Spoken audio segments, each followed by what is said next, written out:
Take it easy and solve the school lunch problem with SPAM. S-P-A-M.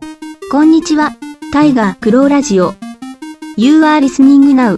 Back J. You are listening to Tiger Claw Radio. Number one in vintage computer and video game entertainment. And now your host, Critical Failure.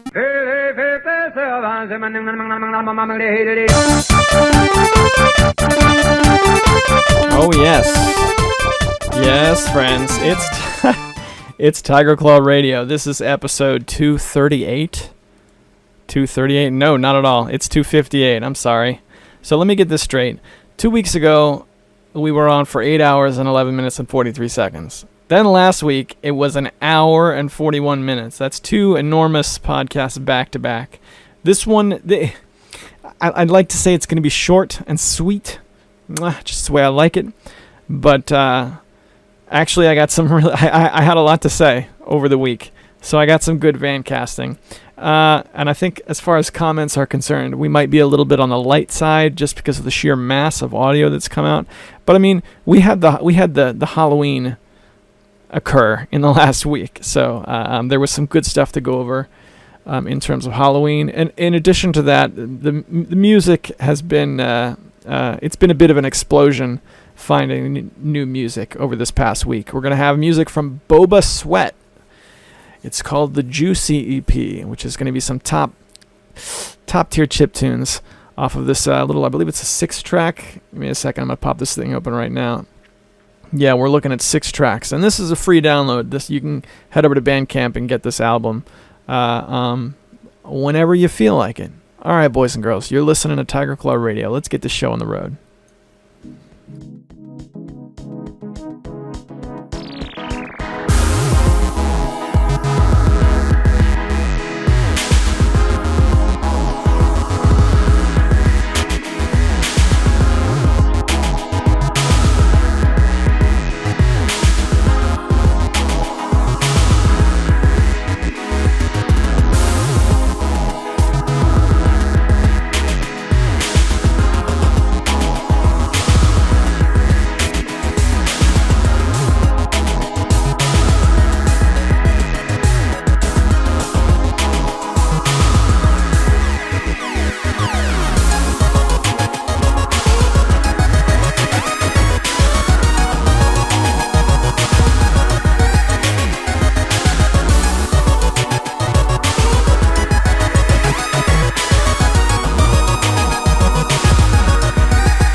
I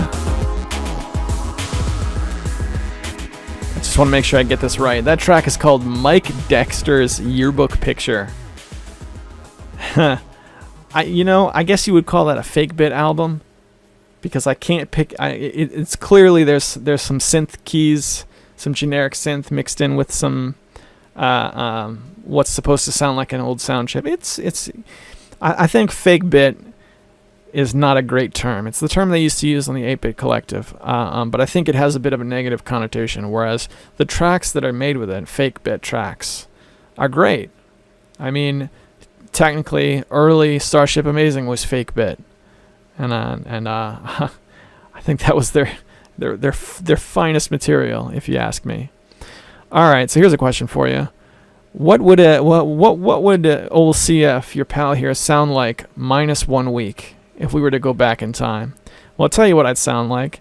I'd sound like an enthusiastic, optimistic person. Somebody full of hope and ready to look forward to the future.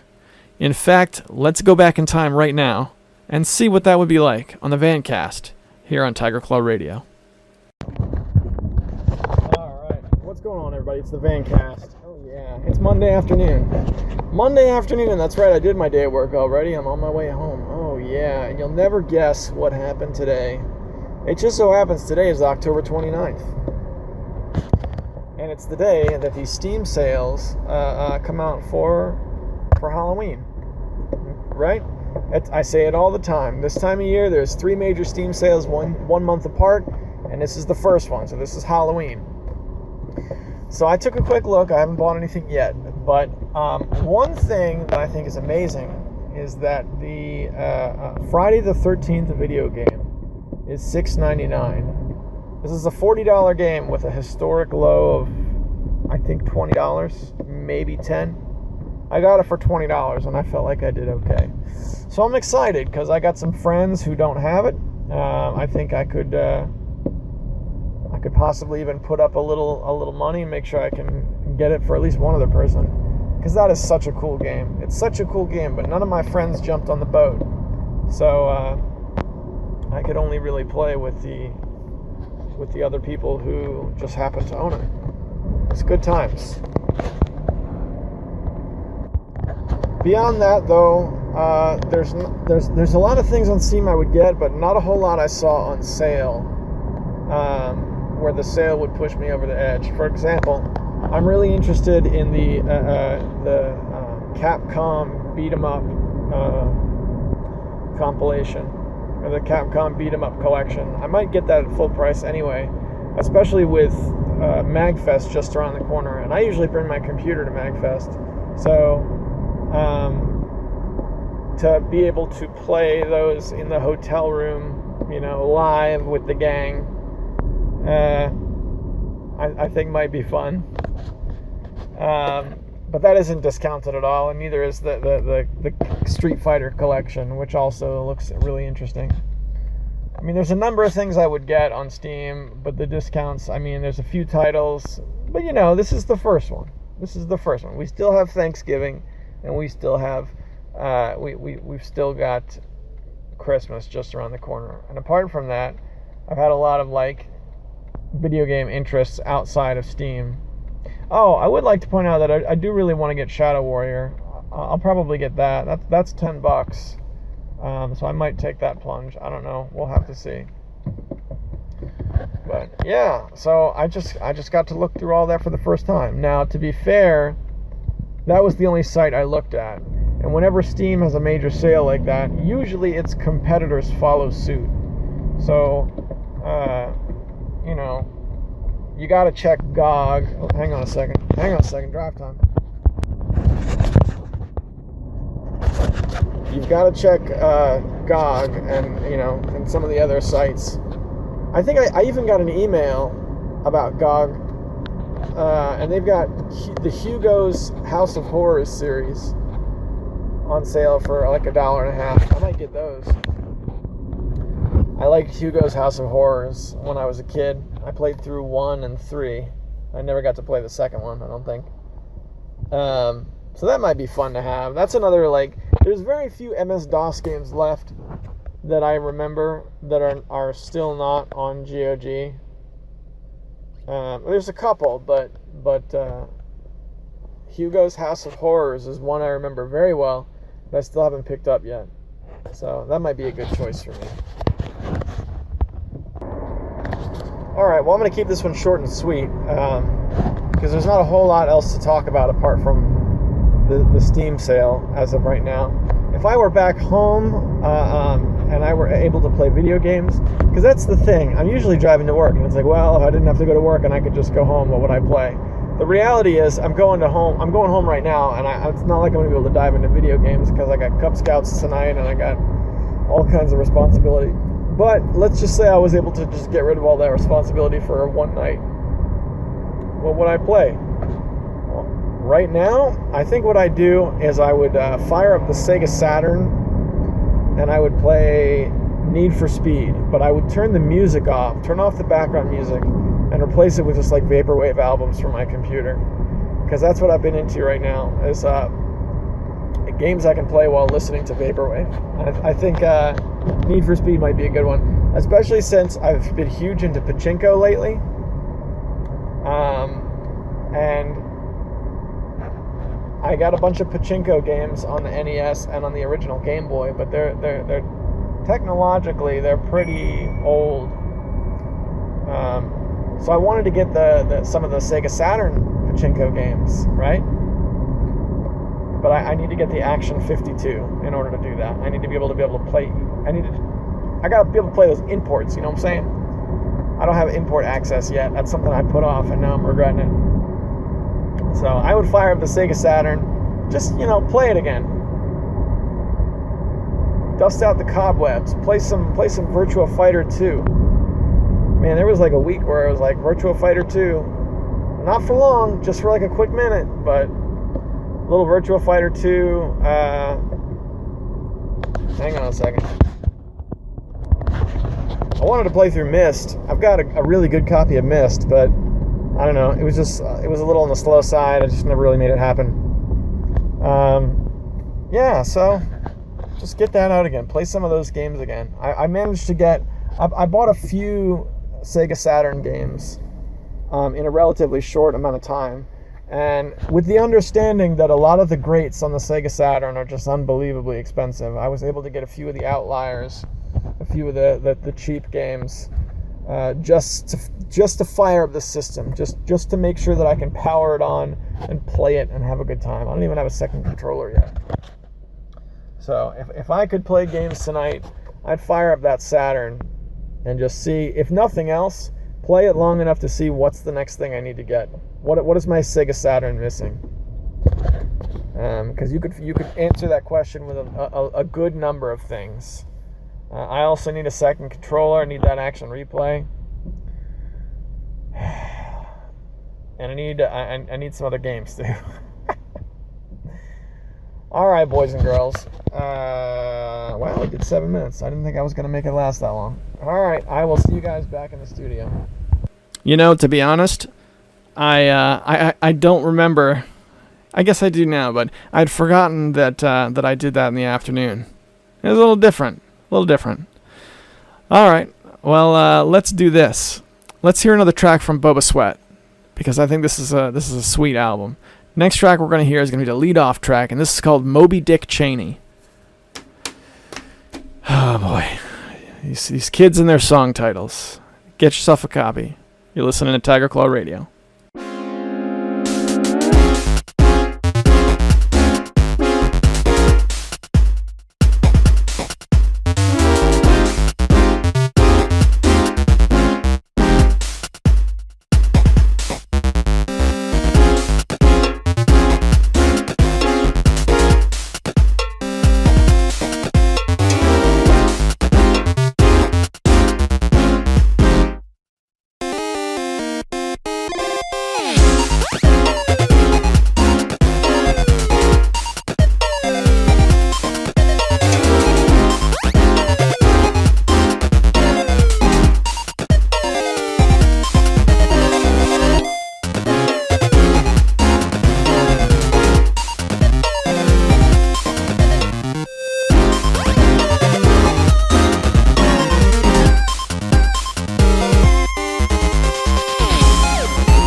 right, so that was Moby Dick Cheney from the Boba Sweat EP. Let's see. The first Vancast we heard was on the 29th, and the next one was recorded on the 30th. So I believe this was the very next morning after getting home from work, recording a Vancast on the way home from work, getting home, doing whatever, I don't remember, and then going right back to work the next morning. So very short amount of elapsed time. All right, let's go there now on Tiger Claw Radio. Good morning, everybody. It is Tuesday morning. It's freezing cold out, and it's time for the Fancast. Oh boy. So I have been doing a lot with Famine Tracker lately. If you don't remember, back in 2009 and in 2010, I released a few chiptune albums on my Bandcamp page under the name Green Leo. It was, I think they got downloaded maybe 50 times a piece or so, and they're still up there if you look them up. I've been working with Famine Tracker again, working on a new album, I guess, of chiptunes, which it's like they weren't great chiptunes, but it was awesome to have my own music to use in videos, and it was also awesome to see them show up like in my friends' videos and stuff. So I was always proud of having completed and released a few albums, for better or for worse. Again, I know they weren't perfect. It's not like I'm some prolific artist or something like that. But I've been having fun with Famine Tracker. It's been so long that it took some time. I had to relearn a lot of how this stuff works.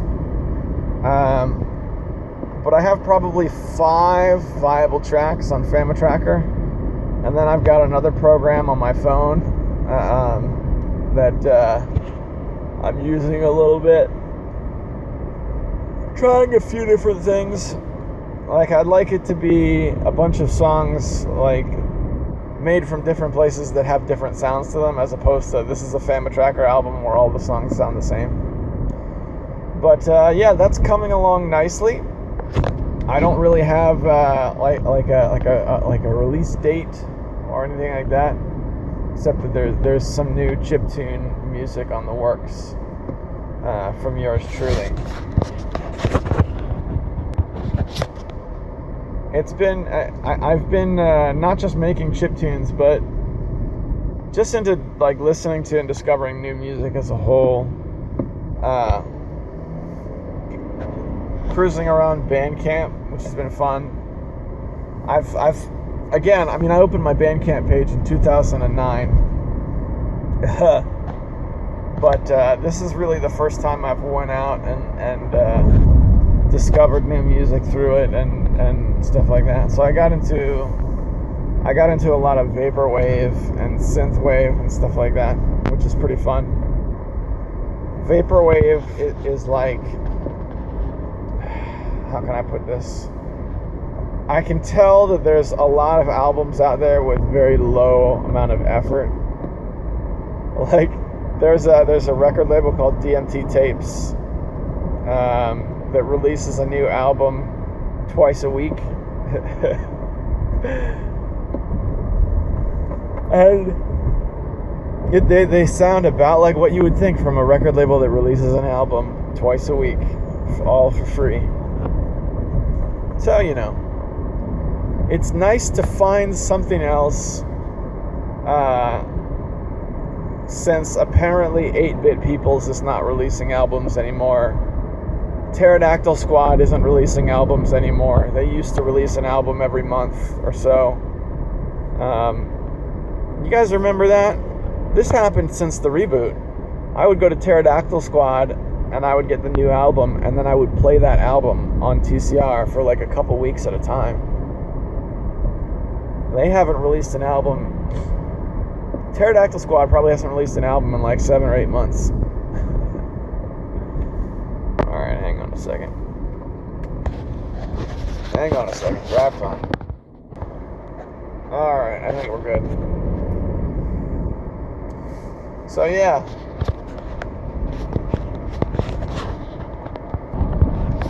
So that's about it. I mean, let's see. What is today right now? Today's Tuesday, so the 28th of Spooktober, the 29th, something like that. No. Tomorrow is the 31st, so today's the 30th. Tomorrow's Halloween. And I've noticed that this year I haven't really been getting into the spirit of Spooktober. Not as much. But even like the Spooktober like Halloween sale on Steam, I'm not really I think I'm more excited about finding games that I already own that I like, that I can get for my friends. Like, I'm excited at the prospect of more of my friends having Dead by Daylight and more of my friends having Friday the 13th, I think, than I am of actually acquiring new games for myself. There were a couple of fighting games that I saw this morning. Like, just before I left the house, I checked Steam. And there were a couple of fighting games. I need to get Tekken 7, but that's not on sale yet. One game I'd really like to get is Blaze Blue Centrification, which has been like $30 forever. That went down to like $13. Then there's a Melty Blood fighting game that's like $5.99. And that's probably about it, those two. So, I don't know. When it comes to Steam, I haven't really made any decisions yet. Alright, so now's the question. When I wrap up these Vancasts, you guys know the drill. I like to ask the question, what would I play if I didn't have to drive into work right now and I didn't have any responsibilities waiting for me at home? And to be honest with you, to be like 100% honest, I paused this recording and I was thinking about that answer. What would I play? Because, let's be honest, if I were to take a day off of work and turn around and go home right now and spend the day at home, there would be a mountain of responsibility waiting for me. So the real answer is, if I didn't have to go to work, I'd probably take care of stuff, get things clean and see what I can do for my wife and kids. But if I were to actually play video games, I would probably do something online where I can talk to the bros. I know they wouldn't be up at this point because it's 6:46 in the morning, but I would love to play Shadow Warrior 2 again with Alex Swingle and with Dorabka. Those games are a ton of fun. So much fun. More fun than I've had with an FPS for a long time. That would be fun. Let's assume online I go and neither one of those guys are there. I would probably play like Counter-Strike. I haven't played Counter-Strike in a while. Again, something where I can talk trash with the guys and have a good time. I think Counter-Strike might be the last game I play where I can actually do that. I can't think of any other game that's quite the same in terms of just being dumped online with a bunch of strangers and some of the conversations that take place in Counter-Strike multiplayer games really go down in the books as like historic conversations. There's a reason why most gaming channels at some point are going to do a montage of crazy stuff they've heard people say in Counter-Strike. There's a reason that every gaming channel has one of those videos. And that's because people say weird stuff and it's hilarious. Sometimes it's a really awesome experience, and sometimes you'll meet some really terrible people, but for the most part, I love it. Counter-Strike is great for that. And I wish I could think of another game that's similar, but that's all I can think of right now. I think that would be fun. Just none of the competitive stuff, not for this morning, not for 6:48 in the morning. Just jump on and play some deathmatch. 2014, man, this was my game. Counter-Strike Global Offensive. That was the reason I built my computer, was so that I could play CSGO. I was so into it. And just recently, they revamped the the user interface completely. They did one of those moves where they tried to give it a spit polish and make it look nicer, but in doing so, they also made it run a lot worse. So, it is what it is. There was a very short period of time, where Alex Swingle and Durabka were both playing Counter-Strike with me. That was, I think, probably 2014, 2015, something like that. Those were really fun games. I would love to do that again.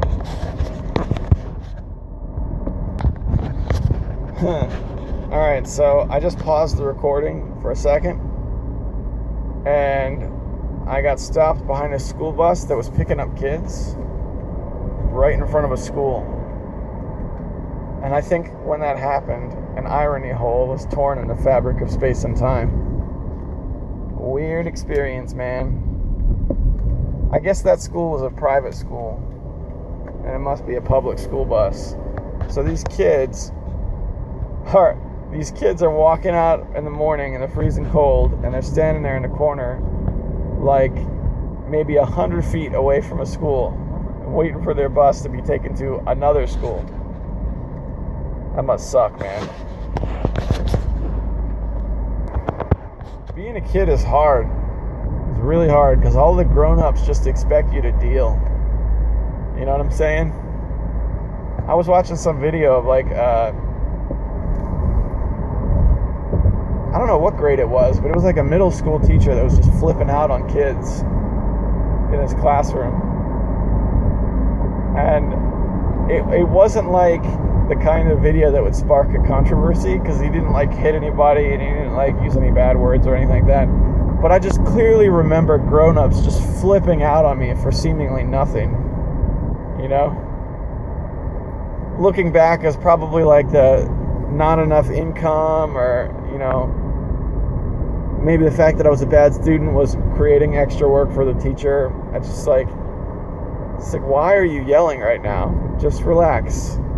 It's really not that big of a deal. Let's just do this school thing, and then we can all go home. No. I hated it, man. I really hated being a kid.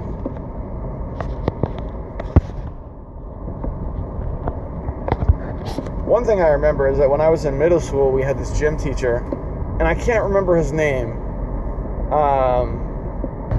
but he was into video games, and this was in the PS1 era. So, like, being a gym teacher, being a teacher who's around kids and being into video games to the point where you would discuss those video games with the kids was kind of unheard of.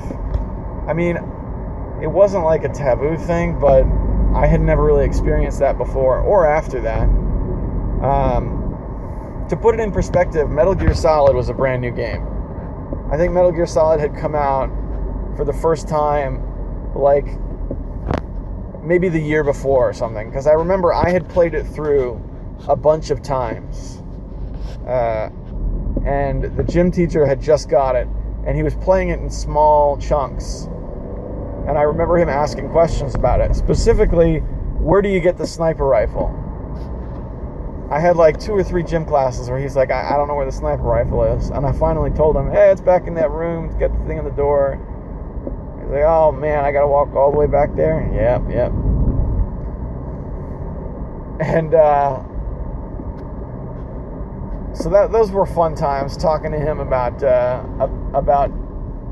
Metal Gear Solid, and just hearing the gym teacher get all excited about, because this guy was, I don't know, before Metal Gear Solid, I don't really remember him ever talking about video games. So what I think happened, clearly a sports dude.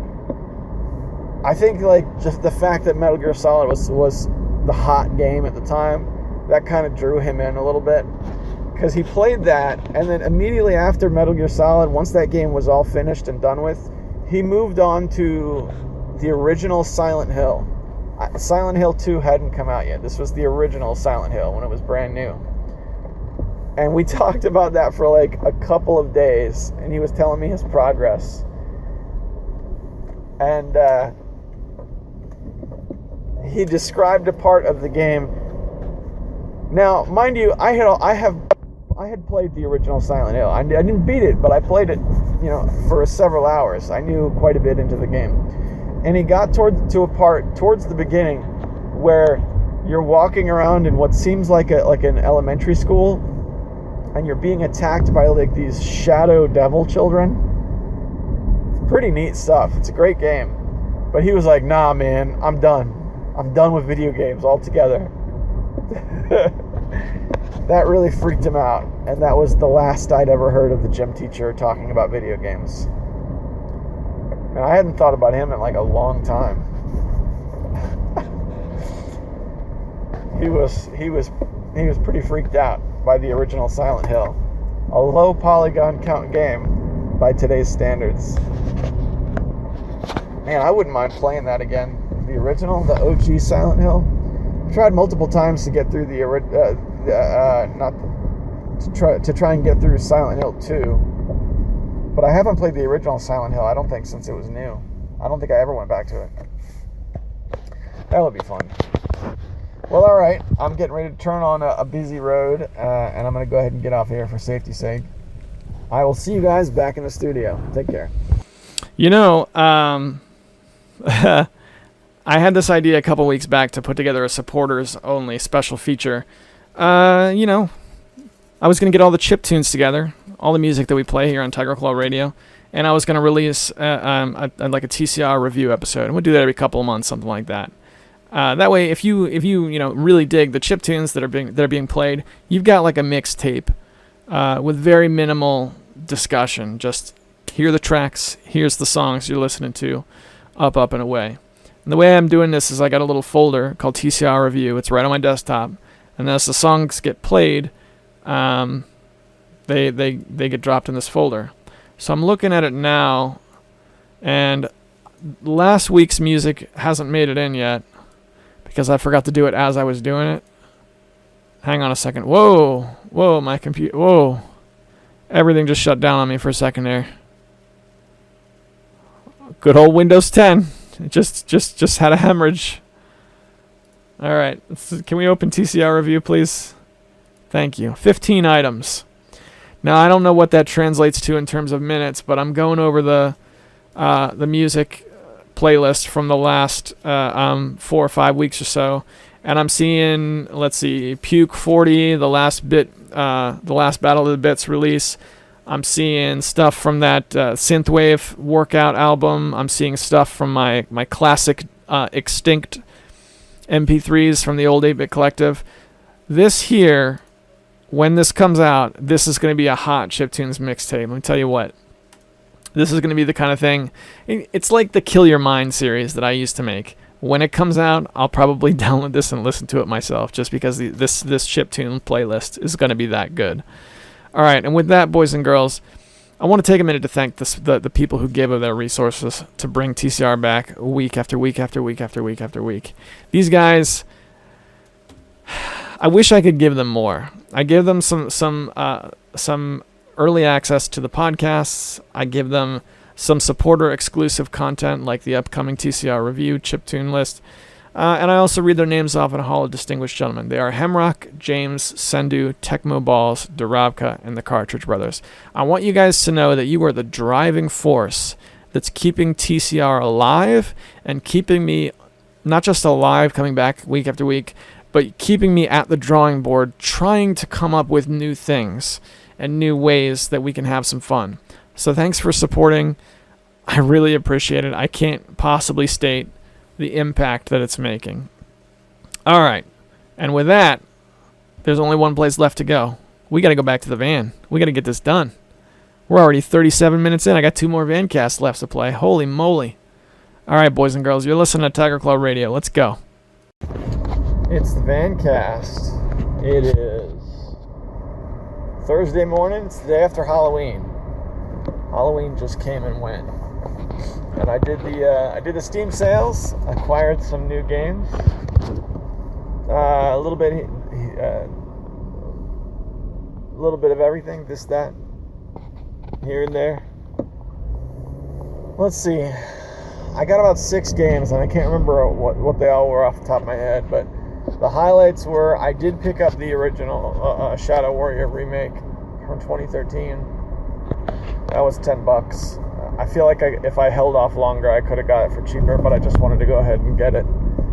I got Hotline Miami 2. Wrong number, which was a highlight. That's what I've been playing off and on since then. I actually got up early and I was able to play that for an hour this morning. Little Hotline Miami 2. I forgot how awesome that game was, the first game. And I would say my assessment after having put in a couple hours, it's a lot of fun. It's a lot of fun, but the story is ridiculous. The story is made up of a bunch of disjointed scenes that don't fit together. It's one of these things like Five Nights at Freddy's where you're not really told the whole story and you're supposed to piece it together. But that kind of thing never really resonated with me. It's either tell me what the story is or don't. I can't. I don't know. I haven't finished the game, to be fair, so I don't know. It might all come together at the end. Who knows? I just know the first game was really disjointed in the same way, and it never came together at the end. You never really fully understood what the story was until you got every single secret in the whole game. Which, I mean, I guess is okay. It still had a good story and was fun. It's just that, I don't know. When you get to the end of the game and the credits are rolling and you still don't know what's going on, I think that's a bad thing. And that was one criticism I had of Hotline Miami back when it came out. Still a good game, though. Still a really good game. This game's got a level maker, too, which is pretty sweet. Level editors used to be a big-time thing for me, something I really enjoyed. But, I don't know, maybe not so much now that I'm getting older. Now I see it as like, I would never make a level. I don't even think I'd consider making a level. But the fact that there's an editor opens it up to other people making them. Like there being a workshop, which is cool. So I can just go in and subscribe to a bunch of different people's user-made levels and play those. Keep things going. Keep things fun and interesting, which is awesome. So Hotline Miami 2 is a good game. I also got a few games that I haven't tried yet. I got a game called Gas Guzzlers Extreme, which looks like a fun kind of racing game with some Destruction Derby elements to it. I got a couple of fighting games. I got a Melty Blood themed fighting game, and I got one other one I can't think of, and I got a shmup, which I believe is called Chaos Engine, but I can't remember off the top of my head. And that's pretty much it. That's the rounds. Give me a second here. Drive time now. Friday the 13th went down to $6, a historical low for Friday the 13th. So I'm trying to talk some of my friends into buying it, so that I can play it with people. And also we've got Dead by Daylight at $10. And one thing I would like to do is we need to get a copy of Dead by Daylight for the PC in the hands of Death Adder. We need to make this happen. So I'm going to see if I can do exactly that. But we'll just have to see. We'll have to wait and see what happens. Oh yeah. One funny thing that happened while I was playing Hotline Miami 2, I was playing it on Halloween Day. It was the morning of Halloween, and one of the cutscenes I think had altered text. Now, this was the first time I'd sit down to play it, so I don't know if this is true for sure. But at one point, your character goes in to buy pizza or something, and the guy behind the counter was like, "Happy Halloween! Don't let the spooks frighten you," or something like that. One of those little Easter eggs, I suspect, where if you play it on if you play it on the right day, it's changed just a little bit. Which reminded me that Christmas is just around the corner, and whenever Christmas comes, I always like to play Tyrian 2000. It's the only time of year I ever play that game. That game changes completely for Christmas. for Christmas and like 2 days before and after. I don't know exactly when the window is, but it becomes it has a whole new sound set. All the voice samples are replaced with Christmas themed things. The bullets are replaced with candy canes. It's a major, like, the kind of thing you would think would be like a major modification, like a major overhaul that you would download and install for something like Doom. But it's just built right into the game, and it comes out every Christmas. So playing Tyrene has become like a holiday tradition for me. Alright, give me a second here. Some guy's riding his bike in the middle of a road, in the middle of the woods, in the middle of a one-lane road at night. Hang on a second. Look, I got nothing against cyclists. It's just, you guys gotta be safe out there, man. This guy is like, this is like a back road that people take to avoid getting on the highway. It cuts through the woods. There's a lot of sharp turns, and people have accidents enough back here as it is. It just seems like it's not a very safe place to go to ride your bike. I don't know. Maybe that's just me. What was I saying? Oh yeah, Tyrene. So that's it. Halloween came and went, and I'm still on Weight Watchers, so I managed to make it all the way through Halloween without having any candy, so I feel like I did okay on that one. And that's pretty much it. Hang on. If I was back at my place and able to play video games, it's not much of a debate. At this point, I would play Hotline Miami 2. Now, I was smart, and I set my computer to install all of the new games and just left it on when I went out trick-or-treating with the kids. So everything got installed, so I don't have to worry about, I really want to try Shadow Warrior, but I gotta wait while it installs. No, none of that. It's all set up. So that's nice. But I think if I were back home, I'm interested enough in seeing the conclusion to Hotline Miami 2 that would be no contest to what I would do. And I've got Thursday at work to deal with, so I don't really know when that's going to happen. At any rate, boys and girls, I'll see you back in the studio. Oh boy. Alright, boys and girls. Oop, there we go. Am I back together now? Are we all set? Yeah, we're 46 minutes in. It's Tiger Claw Radio. It's time for the fail bag. This one, look, I'm going to be honest with you. I got one from Mecha Menace. That's about it. And you know what? I think it's about time we had a week like this. Can't fly over I can't fly over the hour and a half mark every single week. So let's see what old Mecha Menace has. My guy coming through for us. He has a link to an article from The Verge.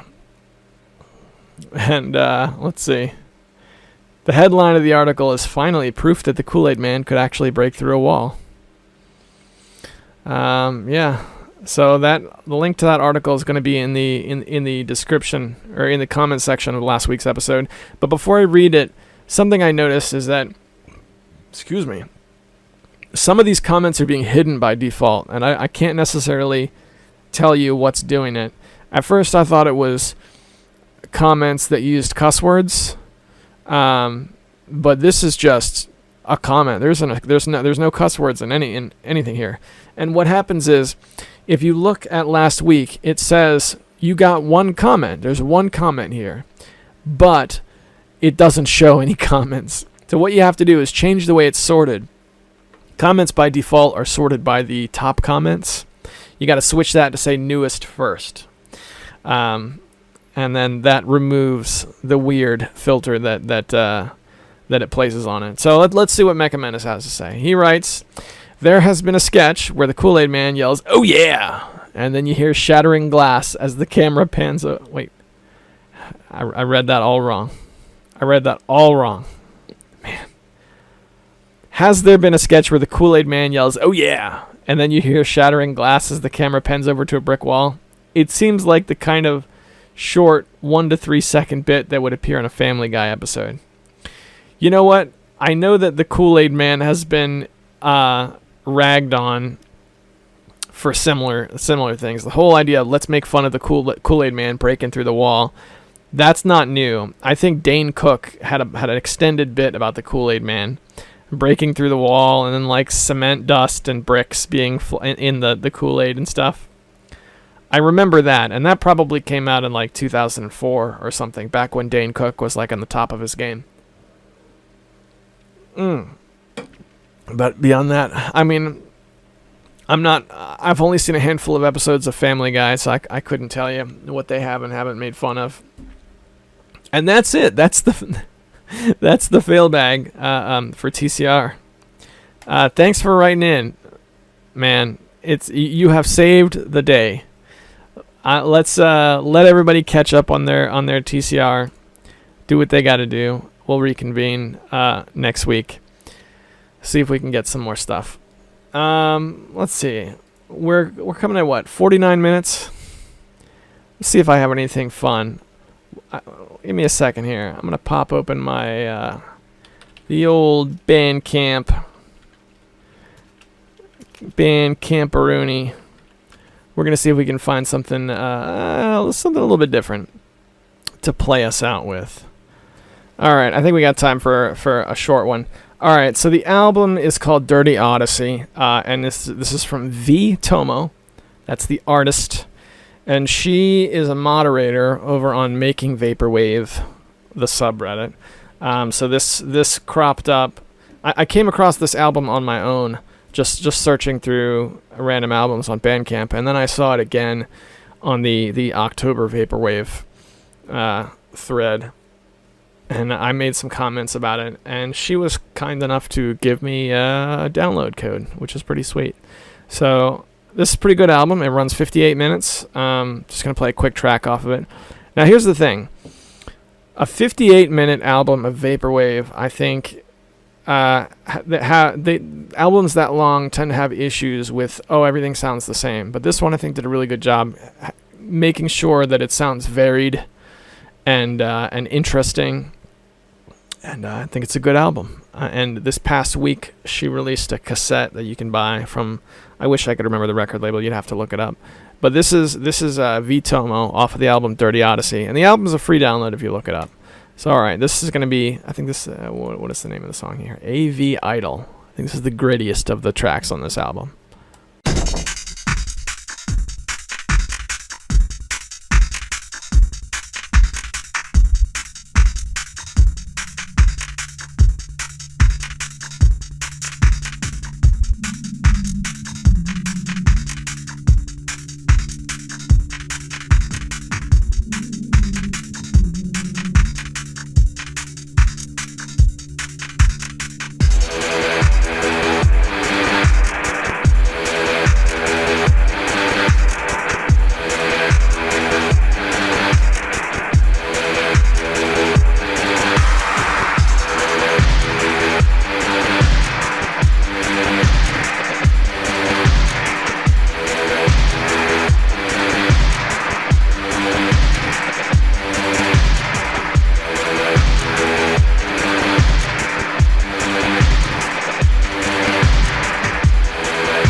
Listen, whatever has brought you here, 54 minutes and 23 seconds in, I hope you guys had an awesome Halloween.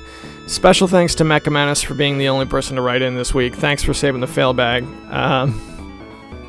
And I hope you guys are having an awesome week, because from here forward, we're now in the holiday season, right? We got Thanksgiving just, a few weeks away, and then we got Christmas a month after that. And this is really the start of the time where we all really need to dig our heels in and enjoy humanity as much as we possibly can for the next couple months at the very least. Have a good week. I want you to know that as you move forward, I'm rooting for you, and I'll see you next Monday.